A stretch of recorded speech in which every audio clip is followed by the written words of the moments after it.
تم جانتے تو ہو میری زمینیں زندگی بھر تمہارے تصرف میں رہی ہیں، میں نے کبھی تم سے حساب نہیں مانگا، جو تم دے دیتے ہو وہ رکھ لیتا ہوں، پھر بھی تم میرے قتل کی در پہ ہو۔ تو پھر کر دیجئے نا دستخط، تاکہ آپ کے حصے کی زمینیں مکمل طور پر میری ہو جائیں۔ آپ کو ضرورت بھی کیا ہے پیسے کی؟ ریسٹورنٹ سے آپ کو اچھی خاصی آمدنی ہے، آپ کے آگے کوئی اولاد بھی نہیں، میرا تو بھرا پورا گھر ہے۔ میرا محسن راؤ گم ہوا ہے، مرا نہیں۔ یہ آپ کا خیال ہے بھائی صاحب، محسن راؤ اب اس دنیا میں نہیں۔ تم یہ بات کس طرح کہہ سکتے ہو؟ آج میں آپ کو ایک راز کی بات بتائے دیتا ہوں۔ محسن راؤ کو جنگل سے میرے آدمیوں نے اٹھوایا تھا اور اسے جہاں پہنچایا تھا وہاں سے آج تک کوئی واپس نہیں لوٹا۔ کمینے، تو نے میرے بیٹے کو مار دیا، میں تیرا خون پی جاؤں گا۔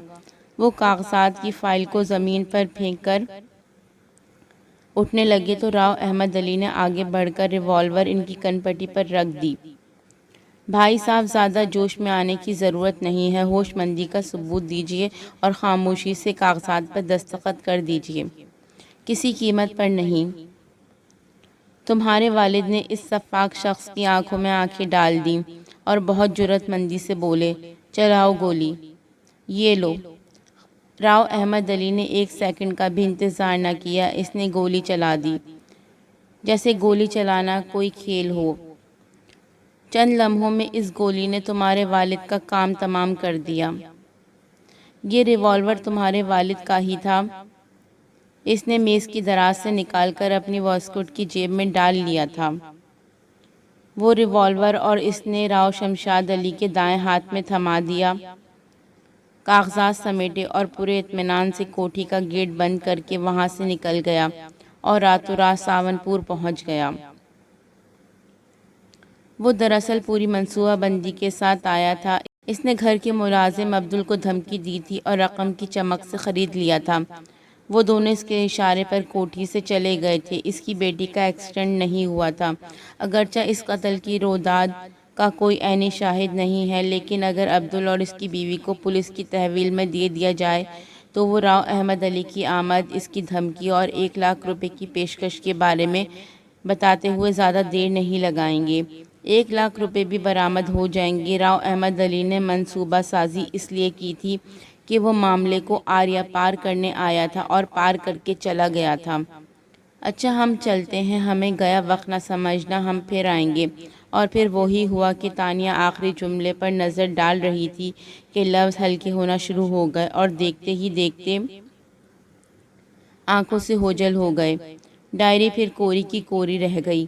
کو شبہ تھا کہ یہ قتل اس کے چچا نے کروایا ہے، لیکن یہاں تو معاملہ اور سنگین نکلا تھا۔ یہ قتل خود اس کے چچا نے کیا تھا۔ کیسا درندہ صفت انسان تھا!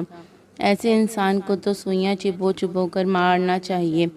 فکر مت کرو احمد علی، وقت آنے پر تمہارے ساتھ وہ ہوگا کہ تم زندگی بھر یاد رکھو گے۔ یہ ایک اہم انکشاف تھا۔ پوری زندگی ساتھ گزارنے والا ملازم بک گیا تھا۔ یہ کوئی ایسی حیرت میں ڈالنے والی بات نہ تھی جب پیسے کے لیے بھائی نے بھائی کو اس سفاکی سے قتل کر دیا تو کسی غیر کا لالچ میں آ جانا کیا معنی رکھتا ہے۔ اس نے سوچا کہ فوراً عامر انکل کو فون کرنا چاہیے، انہیں بتانا چاہیے، لیکن سوال یہ ہے کہ وہ اس انکشاف کا ذریعہ کیا بتائے گی؟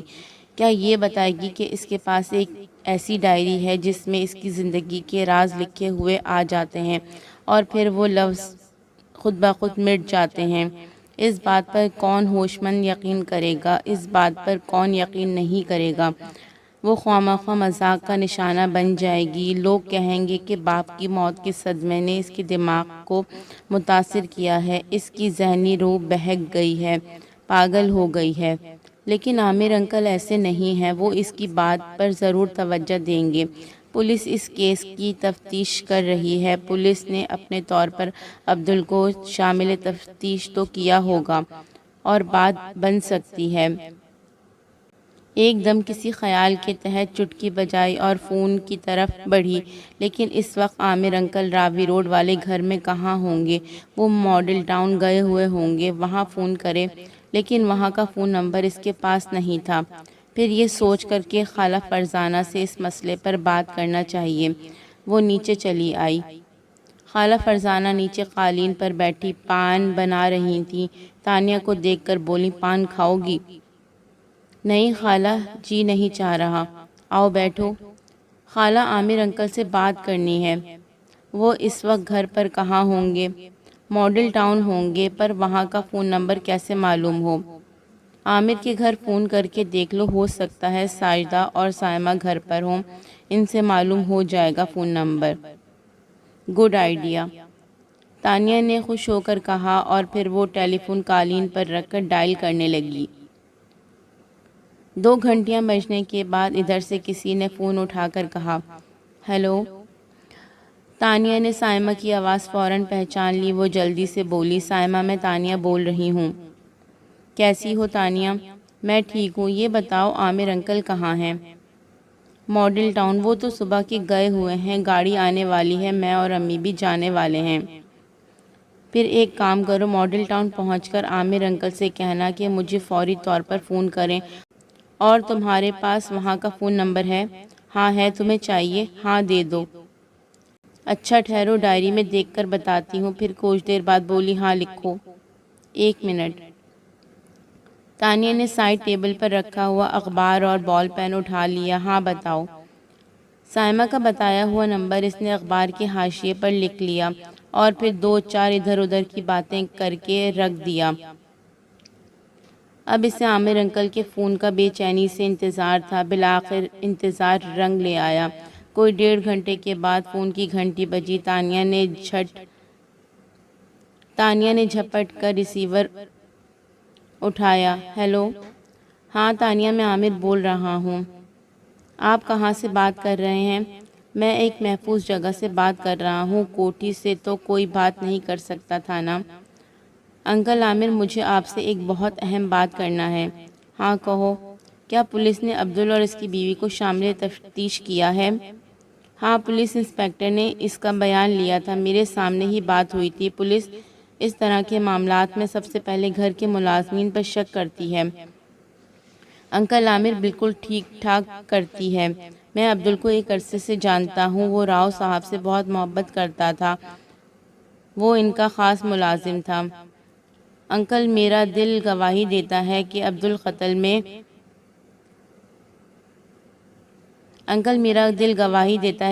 قاتل سے اچھی طرح واقف ہے۔ تانیہ نے انکشاف کیا۔ یہ تم کس طرح کہہ سکتی ہو؟ عامر الجھ گئے۔ آپ صرف اتنا کریں کہ اپنے طور پر یہ معلوم کرا لیں کہ اس کی بیٹی کا ایکسیڈنٹ ہوا تھا یا نہیں۔ یہ تو کوئی ایسا مشکل کام نہیں، میں ابھی دھرم پور ایک آدمی بھیج دیتا ہوں، وہ کسی بہانے سے معلوم کر آئے گا۔ جب یہ معلوم ہو جائے کہ ان کی بیٹی کا کوئی ایکسیڈنٹ نہیں ہوا تو پھر عبدل کو چھوڑیے گا نہیں، پولیس کے ذریعے ڈائننگ روم کی سیر کروا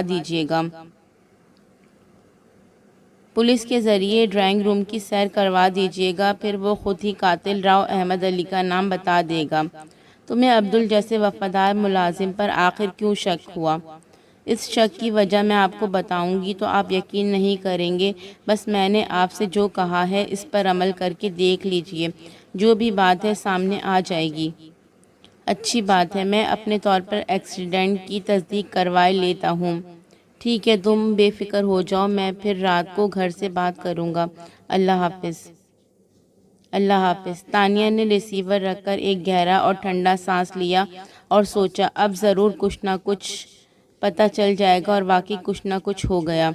اس ہونی کے لیے اسے رات 10 بجے تک انتظار کرنا پڑا۔ رات 10 بجے انکل عامر کا فون آیا۔ تانیہ خالہ فرزانہ کے کمرے میں بیٹھی تھی، فون بھی اس نے اٹھایا۔ ہیلو، تانیہ بولی۔ ہاں تانیہ، میں عامر بات کر رہا ہوں۔ کیا ہوا انکل، آپ نے معلوم کروایا تھا؟ تمہارا شک ٹھیک نکلا، عبدل کی بیٹی کا کوئی ایکسیڈنٹ نہیں ہوا، اس دن وہ گھر سے نکلی ہی نہیں، تو ایکسیڈنٹ کہاں سے ہوتا؟ انہوں نے بتایا۔ یہ لوگ اپنی بیٹی کے پاس رہے بھی تھے یا وہاں سرے سے گئے ہی نہیں؟ تانیہ نے پوچھا۔ نہیں، رات کو تو وہیں رہے تھے۔ اب بتائیں انکل، میرا شبہ ٹھیک تھا نا؟ تانیہ نے داد چاہی۔ تمہارا شبہ بہت پکا نکلا، میں حیران ہوں تانیہ، کاش یہ بات میرے دماغ میں بھی آ جاتی۔ پھر آپ نے کیا کیا؟ ظہر کے بعد میں نے قرآن خوانی رکھی تھی، ماشاءاللہ بہت لوگ شریک ہوئے۔ عصر سے پہلے سویم ختم ہو گیا۔ راؤ احمد علی تو کل ہی اپنے خاندان کو لے کر جا چکے تھے، لیکن آج ان کا ایک بیٹا اعتبار راؤ سویم میں شرکت کے لیے آیا تھا۔ وہ بھی اجنبیوں کی طرح بیٹھا رہا اور فاتح ہوتے ہی مجھ سے ملے بغیر نکل گیا۔ مغرب تک کوٹھی مہمانوں سے خالی ہو گئی۔ ساجدہ اور سائمہ کو بھی میں نے گھر بھیج دیا، بس کوٹھی میں اکیلا رہ گیا۔ یا پھر عبدل اور اس کی بیوی موجود تھے، جو کوٹھی کے کام سمیٹتے ہوئے پھر رہے تھے۔ ڈرائنگ روم میں بیٹھا اس لڑکے کا انتظار کر رہا تھا جسے میں نے تحقیق کے لیے عبدل کی بیٹی کے گھر بھیجا تھا۔ آپ نے لڑکے کو دیر سے بھیجا، آپ تو کہہ رہے تھے کہ میں ابھی کسی کو بھیج دیتا ہوں۔ ہاں، میں نے دیر سے بھیجا۔ ایک تو سویم کی مصروفیت تھی، دوسرے جس لڑکے کو میں نے اس مشن کے لیے روانہ کرنا چاہا تھا، اسے میں نے کئی کام سونپے ہوئے تھے، وہ فارغ ہوتے ہی دھرم پور چلا گیا۔ اب اسے گئے ہوئے کافی دیر ہو گئی تھی۔ میں اس کے انتظار میں بیٹھا تھا۔ کوئی 8 بجے کے قریب واپس آیا۔ اس نے آ کر بتایا کہ وہ بھلی چنگی ہے، اس کے ہاتھ کی کوئی ہڈی نہیں ٹوٹی، نہ ہی اس کے ہاتھ پر کسی قسم کی بینڈیج تھی۔ دستک دینے پر وہ خود ہی دروازے پر آئی تھی۔ لڑکے نے اسے بغور دیکھتے ہوئے پوچھا، تم زبیدہ ہو، عبدل کی بیٹی؟ اس نے کہا ہاں۔ تب لڑکے نے جیب سے 100 روپے کا نوٹ نکالا اور اس کی طرف بڑھایا۔ یہ 100 روپے تمہارے ابا نے بھیجے ہیں، کہا ہے انجیکشن خرید کر لگوا لے، ورنہ ہاتھ کی ہڈی جڑنے میں دیر لگے گی۔ ویسے یہ تو بتائیں کہ آپ کے کون سے ہاتھ کی ہڈی ٹوٹی ہے؟ وہ فوراً گھبرا کر بولی، اللہ نہ کرے کہ میرے ہاتھ کی ہڈی ٹوٹے، تم یہ کیا بات کر رہے ہو؟ اس نے پوچھا، کل تمہارا ایکسیڈنٹ نہیں ہوا؟ وہ سن کر پریشان ہو گئی، اللہ نہ کرے میرا ایکسیڈنٹ ہو، میں تو کل گھر سے نکلی ہی نہیں، تمہیں ضرور کوئی غلط فہمی ہوئی ہے۔ لڑکے نے پوچھا، تمہارے ابا عبدل ہی ہے نا؟ وہ بولی، ہاں میرے ابا کا نام عبدل ہی ہے، وہ کل رات ہی تو ایک رات رہ کر گئے ہیں۔ لڑکے نے پوچھا، کیا تم نے فون کر کے ان کو بلایا تھا؟ اس نے جواب دیا، نہیں، وہ خود ہی آئے تھے، انہیں میری یاد آ رہی تھی، مجھ سے ملنے آئے تھے۔ لڑکے نے کہا، اچھا پھر میں ان 100 روپوں کا کیا کروں، واپس لے جاؤں؟ زبیدہ نے سادگی سے جواب دیا، جیسے تمہاری مرضی۔ لڑکے نے یہ بات سن کر پیسے جیب میں رکھے اور وہاں سے بھاگ نکلا۔ اس لڑکے نے کامیابی سے اپنا مشن پورا کر دیا تھا۔ میں نے وہ 100 روپے کا نوٹ اسے بخش دیا تھا اور اس سے کہا تھا کہ ذرا عبدل کو بلا لاؤ۔ میں نے سوچا تھا کہ ذرا اس سے بھی بات کر لوں، پھر تانے فون کر کے انسپیکٹر کو ساری صورتحال بتاتا ہوں۔ 1 منٹ کے بعد وہ لڑکا واپس آیا اور بولا، سر، عبدل تو کوٹھی میں نہیں ہے اور اس کی بیوی؟ میں نے پوچھا۔ وہ بولا، وہ بھی نہیں ہے۔ میں نے کہا، وہ دونوں شاید اپنے کوارٹر میں ہوں گے، تم ذرا وہاں سے بلا لاؤ۔ لڑکے کے جانے کے بعد میں نے سوچا کہ عبدل کے کوارٹر سے آنے کے بعد اسے آنے میں دیر لگے گی، کیوں نہ تھانے فون کر کے انسپیکٹر سے بات کر لوں۔ میں ڈرائنگ روم سے نکل کر لانچ میں آیا، یہاں فون تھا۔ میں نے تھانے کے نمبر ڈائل کیے۔ انسپیکٹر افتخار تھانے میں موجود تھا۔ میں نے اس سے اپنا تعارف کرا کر کہا کہ میرے ہاتھ ایک اہم ثبوت لگا ہے، اگر وہ فوری طور پر کوٹھی آ جائے تو قاتل تک پہنچنا آسان ہو جائے گا۔ میری بات سن کر اس نے کہا، ٹھیک ہے عامر صاحب، میں فوری طور پر کوٹھی پہنچ رہا ہوں، آپ میرا انتظار کیجیے گا۔ ادھر سے مطمئن ہو کر میں نے ریسیور رکھا تو وہ لڑکا کمرے میں داخل ہوا۔ وہ بے حد گھبرایا ہوا تھا، اس کے چہرے پر ہوائیاں اڑی ہوئی تھیں۔ وہ بامشکل بولا، سر، وہ کوارٹر جلدی چلیے۔ میں فوراً اس لڑکے کے ساتھ ہو لیا۔ لڑکے کی حالت غیر ہو رہی تھی، اس سے چلا نہیں جا رہا تھا۔ میں نے اسے سیڑھیوں پر بیٹھنے کو کہا اور خود تیزی سے کوارٹر کی طرف بھاگا۔ کوارٹر کا دروازہ چوپٹ کھلا ہوا تھا۔ میں تیزی سے اندر گھستا چلا گیا۔ اندر جا کر میں نے جو منظر دیکھا، اسے دیکھ کر اندازہ ہوا کہ لڑکے کی حالت صحیح خراب ہو گئی تھی۔ وہ منظر ہی ایسا تھا کہ مضبوط سے مضبوط دل کا انسان بھی کانپ کر رہ جائے۔ انکل عامر اتنا کہہ کر خاموش ہو گئے، شاید وہ منظر ان کی نگاہوں میں گھوم گیا تھا۔ کیا ہوا انکل، کیا وہ دونوں اپنا سامان سمیٹ کر فرار ہو چکے تھے؟ تانیہ نے پوچھا۔ نہیں تانیہ، کمرے میں دونوں کی لاشیں پڑی تھیں، تیز دھار آلے سے ان دونوں کی گردنیں کاٹ دی گئی تھیں، فرش پر خون پھیلا تھا۔ اوہ مائی گاڈ، تانیہ دل تھام کر رہ گئی۔ کیا ہوا تانیہ، خیر تو ہے؟ خالہ فرزانہ نے گھبرا کر پوچھا۔ ابھی بتاتی ہوں خالہ، تانیہ نے ریسیور رکھ کر کہا۔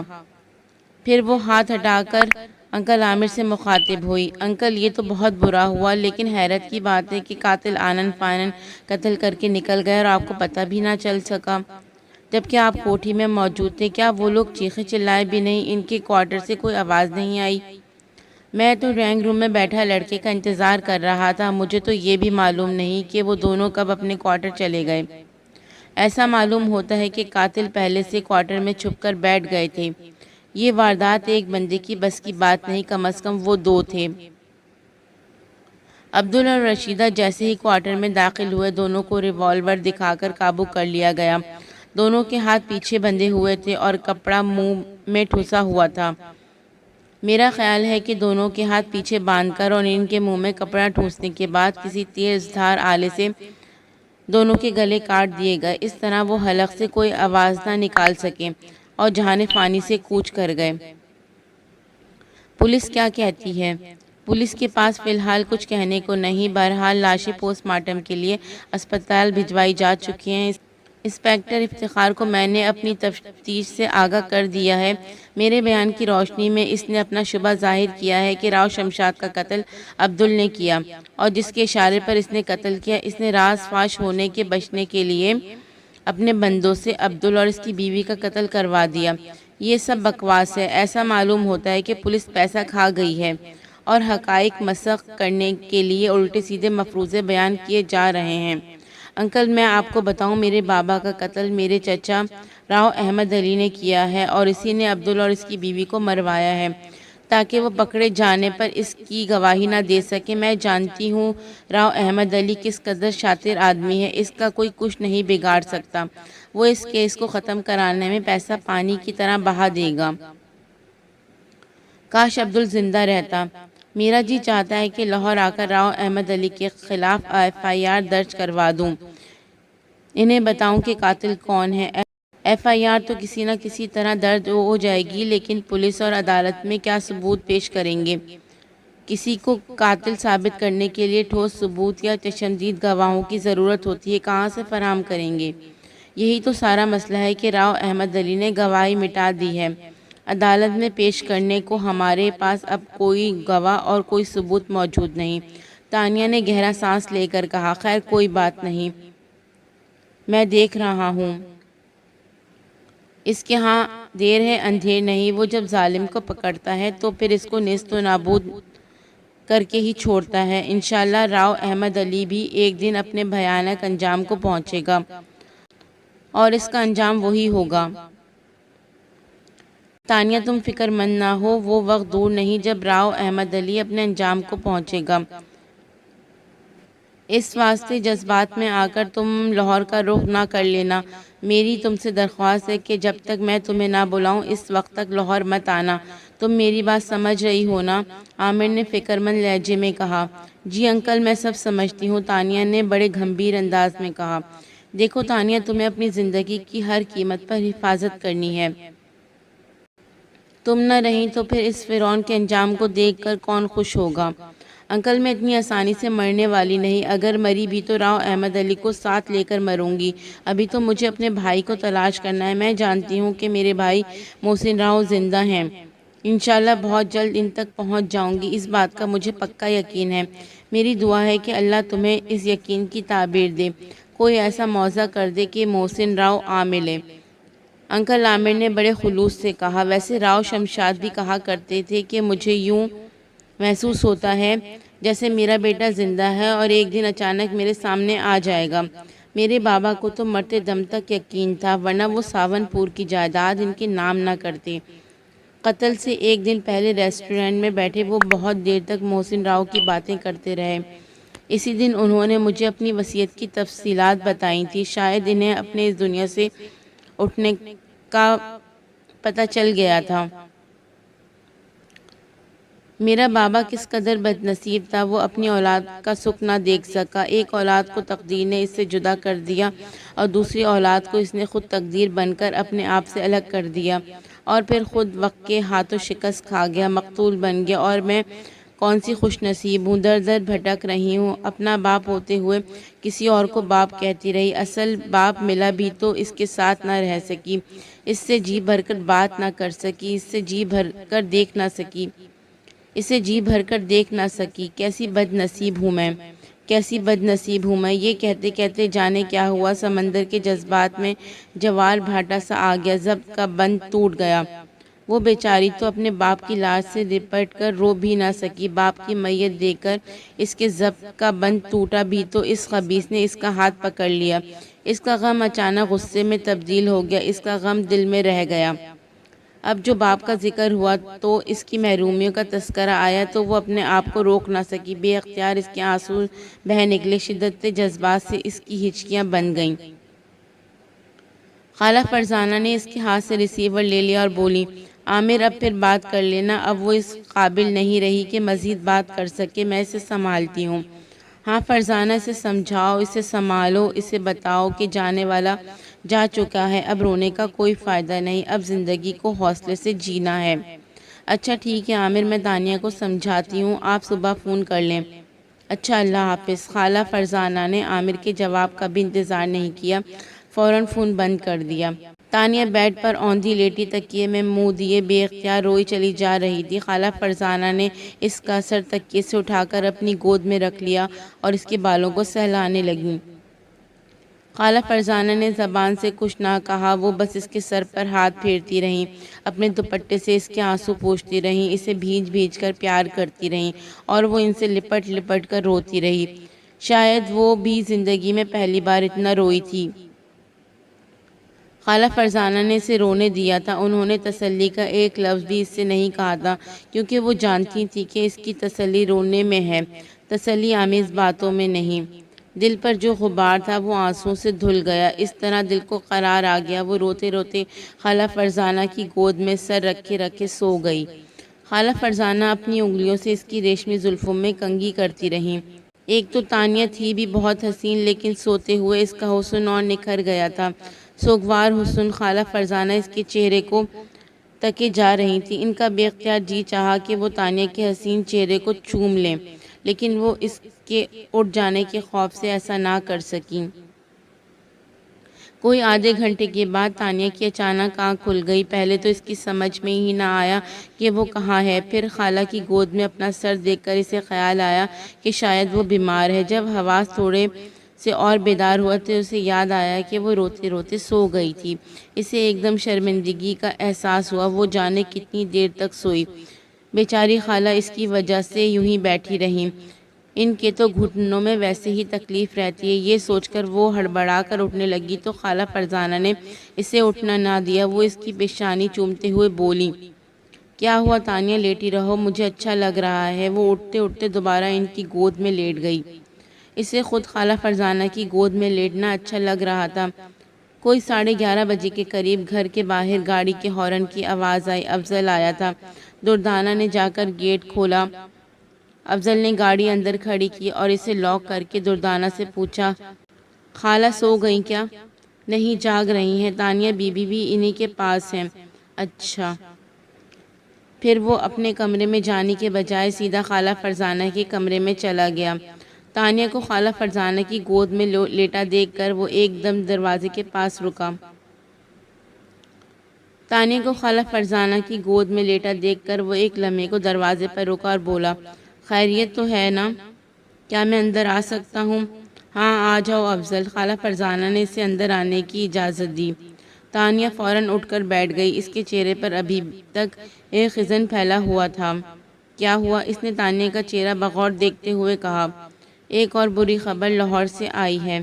تانیہ کے والد کے انتقال کے بعد اب ایک اور بری خبر کیا ہو سکتی ہے؟ راؤ صاحب کے گھریلو ملازم عبدل اور رشیدہ کو کسی نے گلا کاٹ کر ہلاک کر دیا۔ خالہ فرزانہ نے خبر سنائی۔ ارے یہ کیسے ہوا؟ پوری بات تو خالہ فرزانہ کو بھی معلوم نہ تھی، انہوں نے تفصیل پوچھی ہی نہ تھی، اور افضل صبح کا گیا اب گھر آیا تھا، اسے بھی کچھ پتہ نہ تھا۔ تانیہ نے دونوں کو ساری بات پوری تفصیل کے ساتھ بتا دی۔ پوری تفصیل جان کر افضل کو بھی دکھ ہوا۔ عبدل کی گرفتاری کے بعد قاتل تک پہنچنا کوئی مشکل بات نہ تھی، لیکن قاتل نے گواہی مٹا دیے تھے، اب گواہی کون دیتا؟ وہ تقریباً 1 بجے تک باتیں کرتے رہے۔ افضل نے کھانا بھی یہیں بیٹھ کر کھایا، اب اسے بھی نیند آ رہی تھی، وہ اپنے کمرے میں جانے لگا تو تانیہ بھی اٹھ گئی۔ افضل نے اپنے کمرے کا رخ کیا اور تانیہ نے اپنے۔ تانیہ سیڑھیاں چڑھ کر اوپر پہنچی تو اس نے اپنے کمرے کے دروازے کو کھلا پایا۔ تانیہ کی یہ عادت تھی کہ جب بھی اپنے کمرے سے نکلتی تھی تو دروازہ ہمیشہ بند کر کے نکلتی تھی۔ دروازہ پورا کھلا دیکھ کر اسے عجیب سا احساس ہوا، جیسے کوئی اس کے کمرے میں گیا ہو۔ پھر اس نے سوچا ہو سکتا ہے وہی دروازہ کھلا چھوڑ کر گئی ہو۔ کمرے کی لائٹ جل رہی تھی۔ جب وہ کمرے کے سامنے پہنچی تو ایک لمحے کے لیے ٹھٹک گئی۔ دروازے کے بالکل سامنے کرسی پر اسے اپنے بابا بیٹھے دکھائی دیے۔ ان کے چہرے پر دل آویز مسکراہٹ تھی۔ بابا آپ کب آئے؟ تانیہ کے منہ سے بے اختیار نکلا اور وہ تیزی سے ان کی طرف بڑھی، لیکن وہاں تو کچھ نہ تھا، کرسی خالی پڑی تھی۔ وہ پریشان ہو گئی۔ یہ کیا تھا؟ یہ محض اس کا وہم تھا، فریب تھا؟ لیکن فریب نظر تھا تو کوئی وہم تھا تو اس صورت میں ہوتا کہ آدمی پہلے سے سوچتا آیا ہو کہ وہ اوپر پہنچے گا تو کسی کو نہ پائے گا۔ ایسی صورت میں خیال مجسم ہو سکتا ہے، لیکن تانیہ کے تصور میں ایسی کوئی بات نہ تھی۔ وہ تو دروازہ کھلا ملنے پر تجسس میں مبتلا ہو گئی تھی، لیکن اس نے کمرے کے دروازے سے جو کچھ دیکھا اس قدر حقیقی تھا کہ وہ بے اختیار پوچھ بیٹھی تھی، بابا آپ کب آئے؟ یہ کہتے ہی تانیہ کے بولتے ہی جیسے فسوں ٹوٹ گیا تھا اور اس کے مسکراتے ہوئے بابا جیسے پانی پر نظر آنے والی تصویر بن گئے۔ تیزی سے بھاگتی ہوئی کرسی کے نزدیک پہنچی۔ اس نے گدی پر اپنے دونوں ہاتھ رکھ دیے۔ گدی گرم ہو رہی تھی، جیسے اس پر سے ابھی ابھی کوئی اٹھ کر گیا ہو۔ وہ اسی کرسی پر بیٹھ گئی اور کمرے میں اس نے ادھر ادھر نظریں گھمائیں۔ کمرے میں سناٹا تھا، باہر کہیں جھینگروں کے بولنے کی آواز آ رہی تھی۔ اب اس کمرے میں کچھ نہ تھا، اگر کوئی آیا بھی تھا تو وہ جا چکا تھا۔ اس نے کرسی سے اٹھ کر دروازہ بند کیا، لائٹ جلی چھوڑ دی اور اپنے بیڈ پر آ کر لیٹ گئی اور آنکھیں چھت پر جمائے سوچنے لگی۔ آج وہ کس قدر روئی تھی، اپنے جلے نصیب پر، اپنے بابا کے نصیبوں پر۔ کیا بابا سے میرا رونا برداشت نہیں ہوا تھا؟ وہ مجھے دیکھنے آ گئے تھے۔ ان کے چہرے پر کیسی دل آویز مسکراہٹ تھی۔ کیا واقعی وہ میرے بابا ہی تھے؟ کیا روحیں بھی آ سکتی ہیں، اس طرح نظر آ سکتی ہیں؟ سوچتے سوچتے اس کی پتھرائی ہوئی آنکھیں بند ہونے لگیں۔ اس کا دماغ معاف ہونے لگا۔ اسے لگا جیسے وہ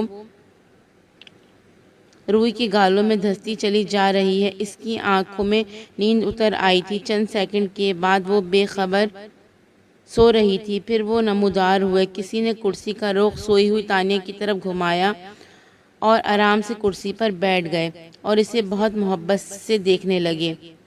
وہ ان کی بہت پیاری بیٹی تھی۔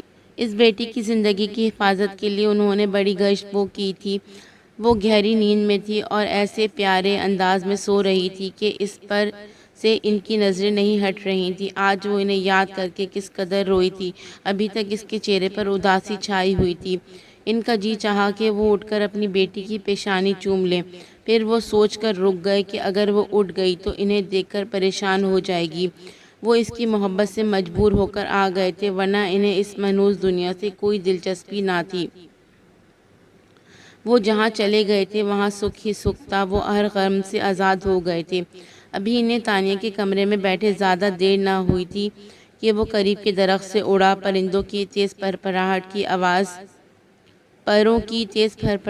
آواز فضا میں ابھری۔ اس الو نے اس گھر کے 7 چکر لگائے۔ تانیہ بے خبر سو رہی تھی اور اس کے بابا کرسی پر بیٹھے اسے بڑی محبت سے تکے جا رہے تھے۔ 9ویں چکر کے بعد الو تانیہ کے کمرے کی چھت پر آ بیٹھا۔ ایک دم تانیہ کو ایسا محسوس ہوا جیسے کوئی بھاری پرندہ اس کے سینے پر آ بیٹھا ہو۔ بری طرح چونک گئی۔ فوراً اس کی آنکھ کھل گئی۔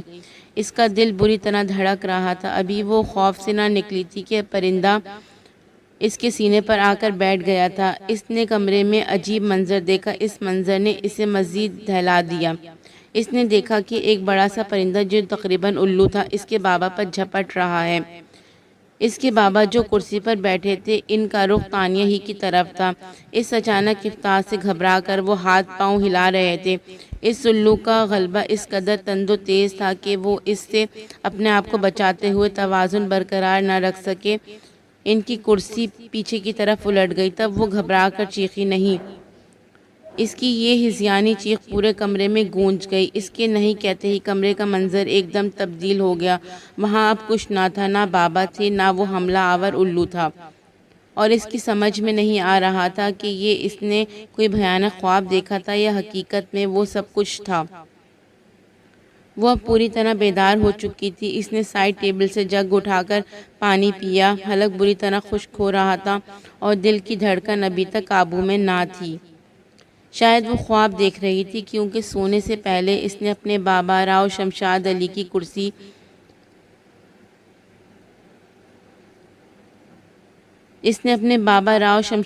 کو کرسی پر محسوس کیا تھا اور وہ ان کے بارے میں سوچتے سوچتے سو گئی تھی۔ شاید اس لیے وہ اس کے خواب میں آ گئے تھے۔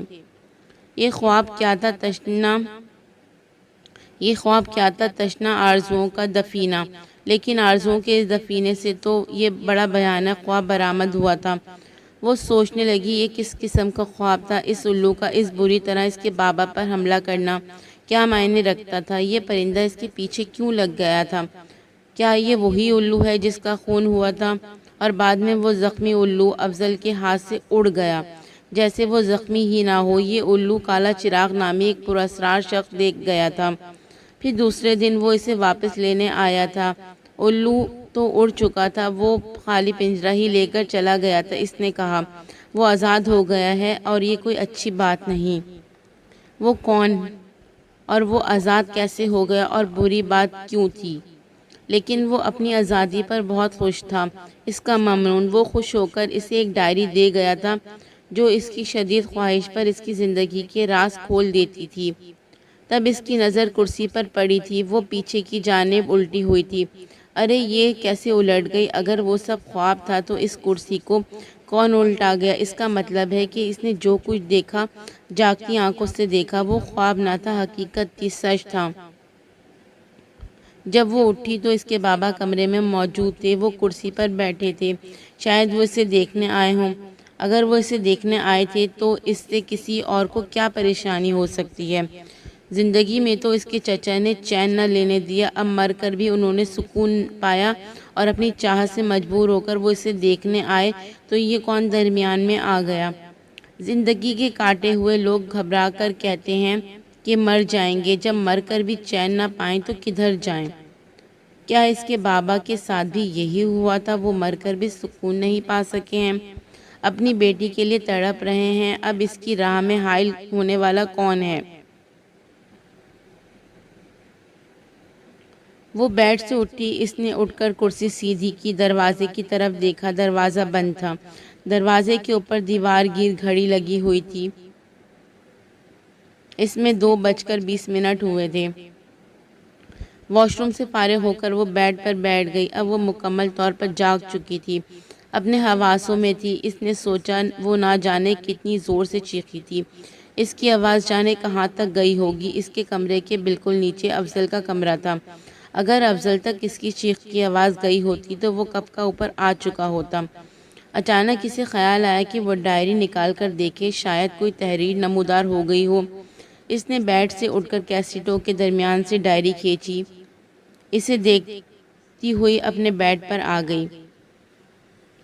اطمینان سے بیٹھ کر وہ ایک ایک ورق کر کے اس کی ورق گردانی کرنے لگی۔ وہ ہر ورق اس امید پر پلٹ رہی تھی کہ شاید اگلے ورق پر اسے کچھ لکھا ہوا نظر آ جائے۔ ورق الٹتے الٹتے جب وہ مایوس ہونے لگی اور صفحات بھی چند ہی رہ گئے تھے تو امید کی کرن اچانک چمکی۔ وہ ورق الٹتے الٹتے رہ گئی۔ ایک صفحے پر محض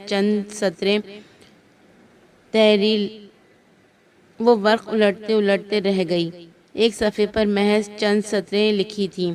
وہ پڑھنے لگی۔ لکھا تھا، دیکھو اپنے بابا کو سمجھاؤ، اس دنیا سے اب ان کا کوئی واسطہ نہیں رہا تو وہ پریشان کیوں ہو رہے ہیں؟ انہیں اب اس دنیا سے اپنا ربط توڑنا ہوگا۔ اتنی چاہت اچھی نہیں ہوتی۔ اچھا ہم چلتے ہیں، ہمیں گیا وقت نہ سمجھنا، ہم پھر آئیں گے۔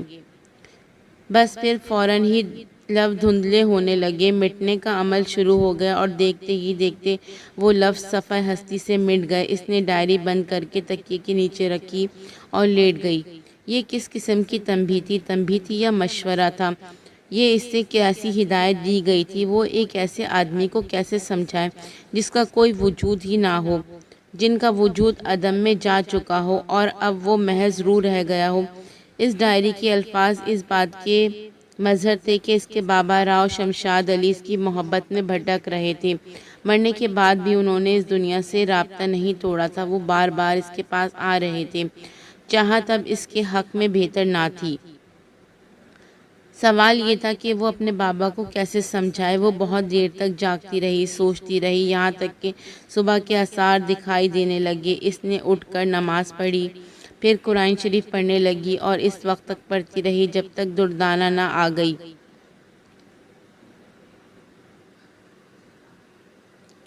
ناشتہ اس نے خالہ فرزانہ کے ساتھ ہی کیا۔ ناشتے پر تانیہ نے روحوں کے بارے میں تبادلہ خیال کیا۔ انہوں نے کہا روحوں کے بارے میں کوئی بات وثوق سے نہیں کہی جا سکتی، لیکن کبھی کبھی یہ بات سننے میں آئی ہے کہ مرنے کے بعد مرنے والے کی روح گھر کے مکینوں کو دکھائی دی ہے۔